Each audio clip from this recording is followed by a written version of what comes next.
ఈరోజు 40th day Sunday అంటే మనకి రెస్ట్ డే. ఆఫ్టర్నూన్ ఒక మూవీ చూసాను స్టార్ అని. అది చూస్తూ అలా మన మీల్ తినేసాను. తర్వాత మన కెమెరామెన్ ఫోన్ చేసి పదరా క్రికెట్ ఆడదాం అన్నాడు. సో అలా సాయంత్రం నుంచి పద క్రికెట్ ఆడాం.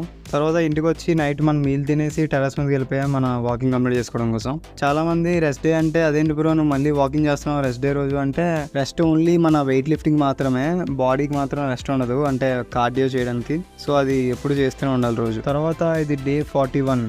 తర్వాత మనకు కావాల్సిన సరుకులు అయిపోతే వెళ్ళి తెచ్చుకున్నాను అవి. ఇంకా మధ్యాహ్నంకి చికెన్ రైస్ తినేసి జిమ్కి వెళ్ళిపోయా. ఈరోజు మంది పుష్ డే. సో చెస్ట్కి ఒక 3, షోల్డర్కి ఒక 3 వేరియేషన్లు చేసి వర్కౌట్ ఫినిష్ చేసుకున్నాం. మీకు ఆల్రెడీ ముందు వీడియోస్లో చెప్పాను కదా, అంటే మన వాకింగ్ని 2 పార్ట్స్గా డివైడ్ చేశాను. ఒకటి మార్నింగ్ చేస్తున్నాను, ఒకటి ఈవినింగ్ చేస్తున్నానని. సో ఇది మార్నింగ్. ఈరోజు కొత్తగా బయటికి వెళ్ళి చేశాను. చూడండి షోల్డర్ ప్రెస్లో లాస్ట్ రెప్ లేలేదు. తర్వాత ఇంటికి వెళ్ళిపోయి మన మీల్ తినేసి మన నడక మొదలు పెట్టాం. ఈ రోజుకైతే అంతే కదా, అందరూ హెల్తీగా ఉండండి, ఫిట్గా ఉండండి. ఉంటా బాయ్.